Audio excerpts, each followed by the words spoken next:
সকালবেলা ওকে পাঠিয়েছিলাম সদরঘাট থেকে মাছ নিয়ে এসেছে। তো সদরঘাট বলতে যেহেতু দক্ষিণাঞ্চলে আমাদের বাড়ি, সেইখান থেকে আমাদের সবসময় মাছ পাঠায় বা মাছ কিনে জমা করে, তারপরে যখন অনেক মাছ হয় তখন পাঠিয়ে দেয়।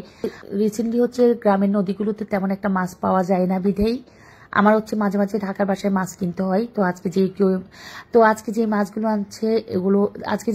আনা হয়েছে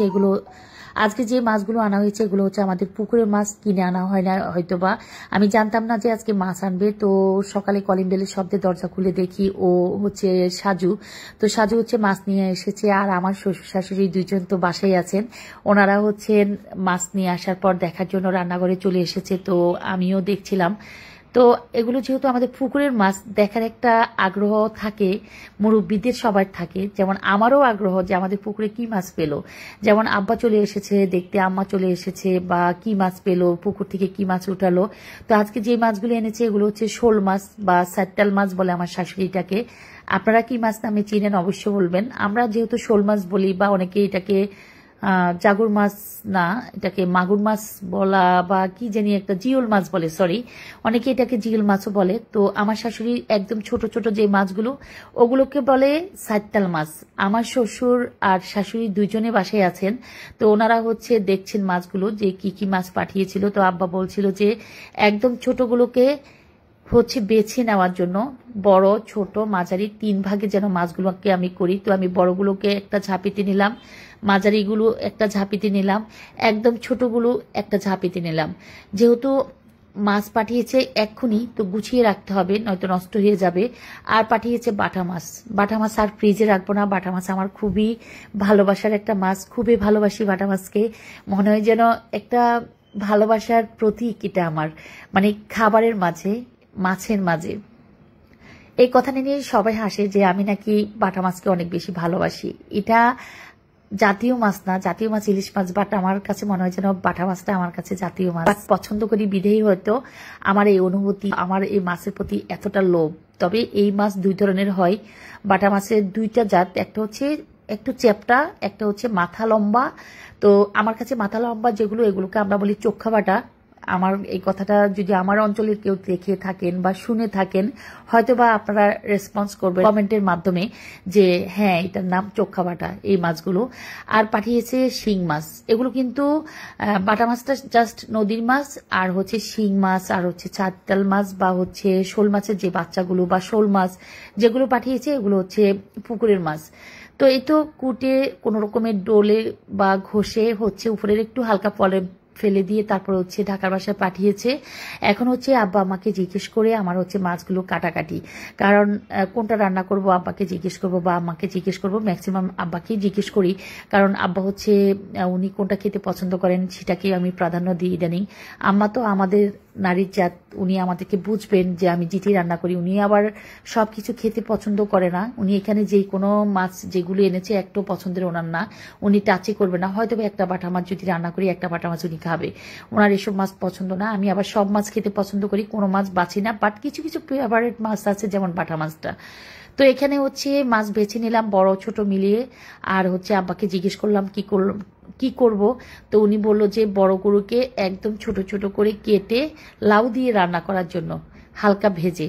লাউ দিয়ে এই মাছ কে কে রান্না করেছেন, কোন কোন অঞ্চলে, যেহেতু আমি বরিশাল ডিস্ট্রিক্টের কথা বলছি, ওনারা এই মাছকে লাউ দিয়েও রান্না করেন।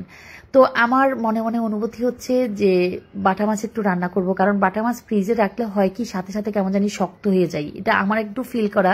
বাটা মাছ, পোয়া মাছ, কোরাল মাছ, কিছু কিছু মাছ আছে ফ্রিজে রাখার সাথে সাথে ফ্রিজের বরফে মাছগুলোর ভিতরের যে মাছের যে সফটনেস থাকে, ওই সফটনেসটা থাকে না, কেমন জানি একটু, আমরা এটাকে বলি ছালিয়া হয়ে যায়, মানে শক্ত শক্ত হয়ে যায়, সফটনেস থাকে না মাছের মধ্যে।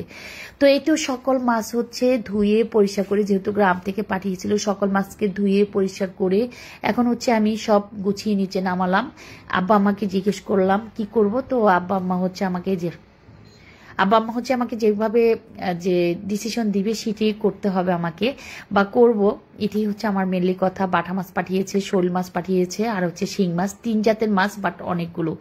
তো এই তো মাছগুলোকে এখন হচ্ছে পলিথিন পেঁচিয়ে যেগুলো রাখবো সেগুলো হচ্ছে রেখে দিব, আর যেগুলো রান্না করব সেগুলো হচ্ছে রান্নার জন্য রেডি করব। মাছ যখনই গ্রাম থেকে পাঠাই না কেন আমি তখনই চেষ্টা করি মাছগুলোকে ধুয়ে পরিষ্কার পানি থেকে উঠিয়ে দেন হচ্ছে আবার ফ্রেশ করে রাখার জন্য। তাতে করে আমার কাছে মনে হয় মাছগুলো থেকে যে আছে না যে অগোছালোভাবে অপরিষ্কারভাবে ফ্রিজে রেখে দিলাম, ফ্রিজ থেকেও গন্ধ করে, মাছগুলো বাইর করার পরও মাছের কালার চেঞ্জ হয়ে যায়, মাছের রং মাছের গায়ে থাকে না, একটু চেঞ্জিং কালার থাকে, মনে হয় যেন মাছের রক্ত বা ময়লাতে মাছের রং নষ্ট হয়ে যায় বা মাছের স্বাদ নষ্ট হয়ে যায়। তো আমাকে এখানে সাজু আমার ভাগিনা, তো ও হচ্ছে আমাকে প্রত্যেকটা কাজে হেল্প করছে, আমি ভিডিও ধারণ করছি, আর ও তো আমি ব্লগ করি বিধাই ও হচ্ছে বলছে মামি আপনার করা লাগবে না, আমি করছি, আপনি জাস্ট হচ্ছে ভিডিওটা ধারণ করেন। আব্বাও আছে এখানে।